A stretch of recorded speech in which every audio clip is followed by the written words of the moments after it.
محفل پاک کا آغاز کیا ہے۔ اللہ رب العزت اپنی بارگاہ میں شرف قبولیت عطا فرمائے۔ حضرات محترم، اللہ خالق ہے، اللہ اور ہر شے کا خالق ہے، اور اسی خالق نے زندگی اور موت کی بھی تخلیق فرمائی۔ سبحان اللہ۔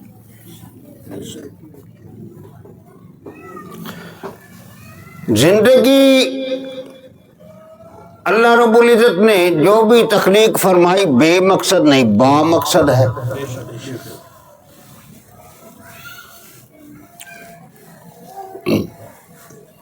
اور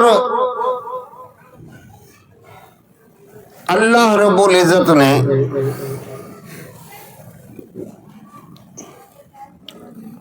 ارشاد فرمایا تبارک الذی بیدہ الملک وہو علی کل شیء قدیر،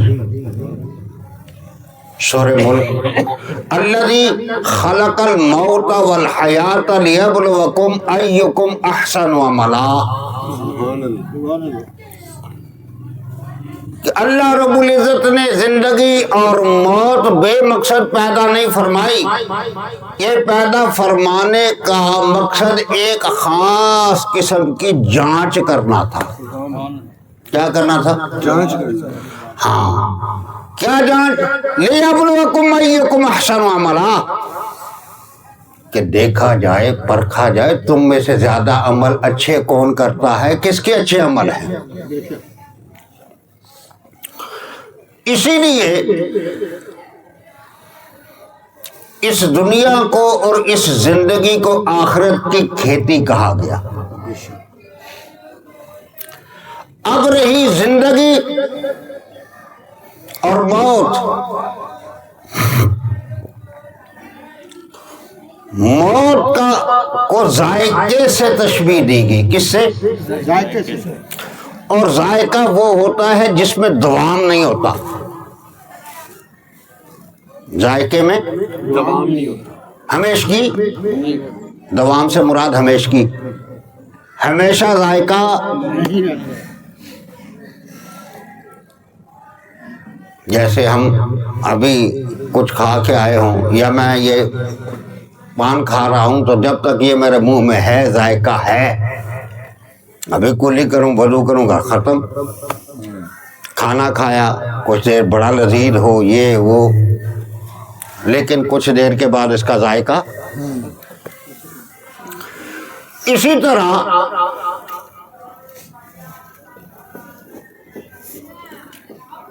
زندگی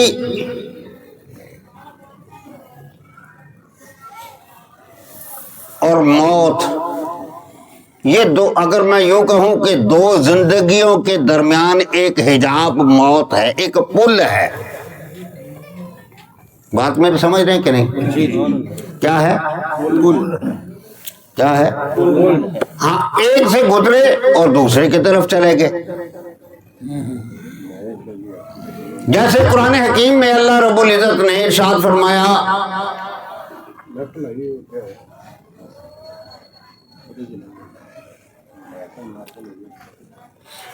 اللہ رب العزت نے ارشاد فرمایا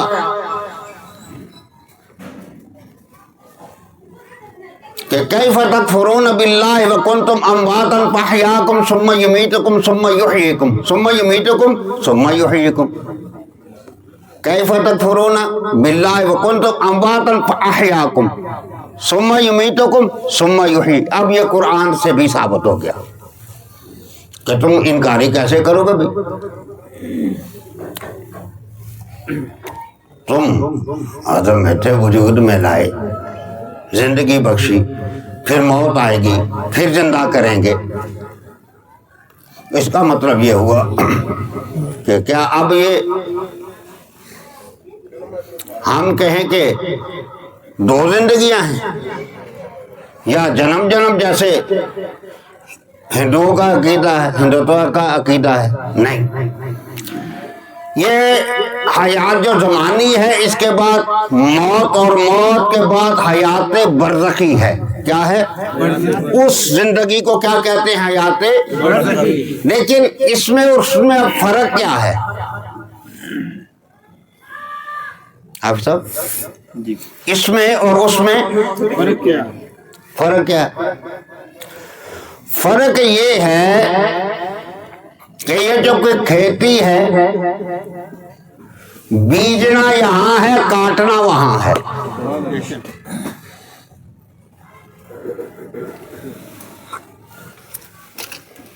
بیجنا یہاں ہے، بیج دیا تو پھر پانی دیتے چلے جاؤ، یعنی دعا میں اعمال صالح میں اختیار کرو گے، اچھا کاٹو گے، اچھا بو گے، اچھا کاٹو گے، یعنی زندگی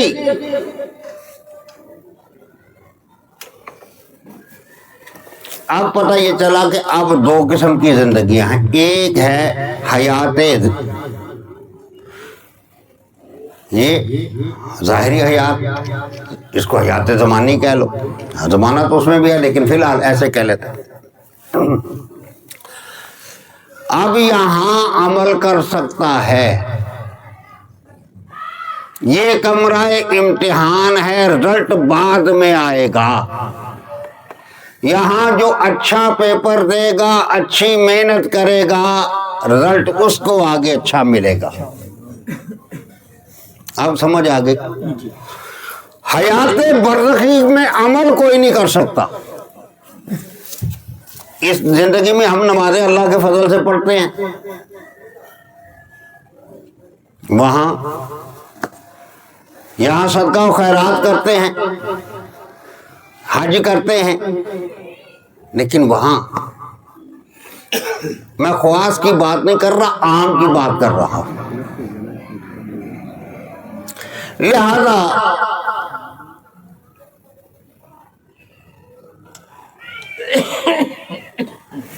یہاں تو نامہ اعمال بند ہو گیا، جیسے ہی فوت ہوئے اب نہ زکوٰۃ دے گا نہ نماز پڑھے گا۔ ہاں تین چیزیں ہیں، کتنی؟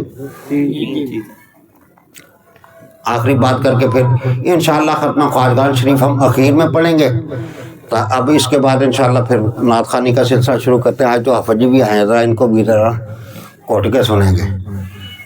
تو بعد میں نومی بھی آیا ہے، حسن بھی ہے، اور کون ہے؟ احمد ہے، کدھر ہے؟ بیٹھا ہوا ہے، بیٹھا ہوا ہے۔ چلو برکت، کیا کہ ہم آئے ہیں نا تو یہاں صرف یہی تو نہیں، یا جی آج ہی آبادی بات جانا تو سنی چلے گئے، کچھ لے کے بھی تو جانا ہے، سمجھانا بھی، عقیدہ بھی۔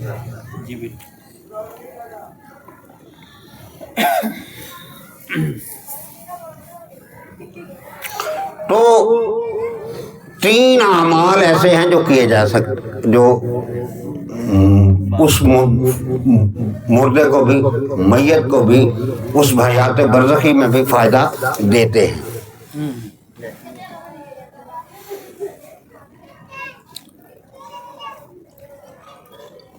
پہلی چیز صدقہ جاریہ۔ کیا؟ کسی نے مسجد بنا دی، مدرسہ، راستہ، جو بھی، قیامت تک اللہ رب العزت اس کا ثواب عطا فرمائے گا، لکھا جائے گا۔ اولاد صالح، اصل نقطہ یہ ہے،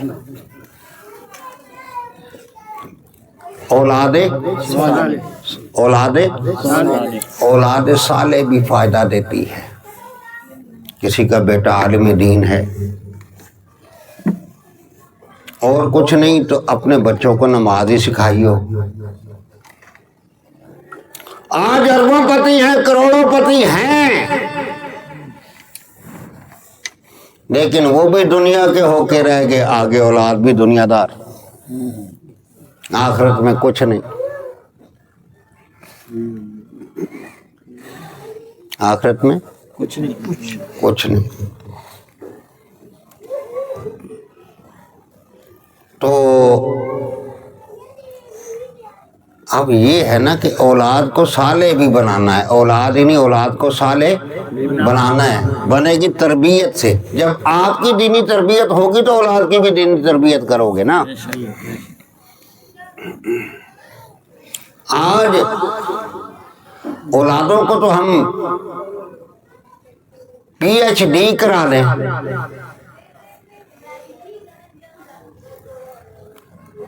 لیکن ہاتھ اٹھانے کا کرینہ ہی نہ آئے۔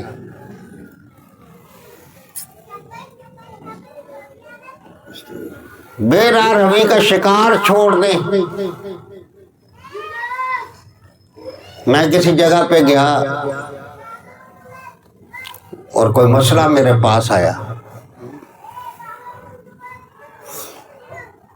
وہ دنیا کی دولت، وہ اسی چکر میں یو ایس اے بچی کی یہاں منگنی ہوئی، سب کچھ ہوا، سب وہ مسئلہ تو کچھ ہو رہا تھا میرے پاس، لیکن لڑکا بے دین ہو گیا، مرتد ہو گیا۔ پیسے کی دولت کی چمک نے، اس لالچ نے، نہ ماں باپ کی وہ تربیت ہو سکی نہ کچھ، ہائے پیسہ ہائے پیسہ، ہاتھ سے دین بھی گیا۔ لہذا ہمارا دین پڑھانے سے منع نہیں کرتا، ہمارا تو دین کہتا ہے کہ علم سیکھو، لیکن پہلے جو فرض علم ہے وہ سکھاؤ۔ ہر مسلمان پر سرکار نے فرمایا نا علم حاصل کرنا فرض ہے، مومن ہو یا عورت، حدیث پاک ہے نا، اسکولوں پہ بھی لکھی ہوتی ہے بڑی بڑی جگہ پر۔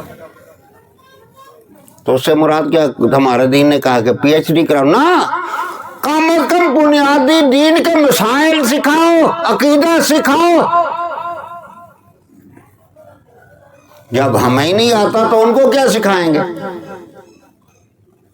اور جو جان بوجھ کے اولاد کی تربیت نہ کرے، کیا اس اولاد کے گناہ میں باپ بھی برابر کا شریک ہے کہ نہیں؟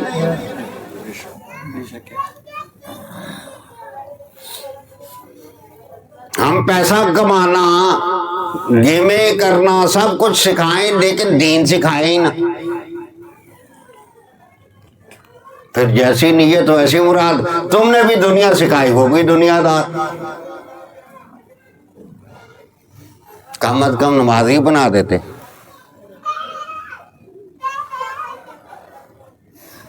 تاکہ اگر بھول بھی جاتا، تمہیں بھول جاتا لیکن دعا نہ بھولتا، ہر روز کہتا ربنا اغفر لی ولوالدی، اللہ مجھے بھی بخش، میرے بھائی باپ کو بھی بخش۔ تو بات بن جاتی، مار کیا، اللہ رب العزت توفیق عطا فرمائے۔ چلو پہلے شاہ جی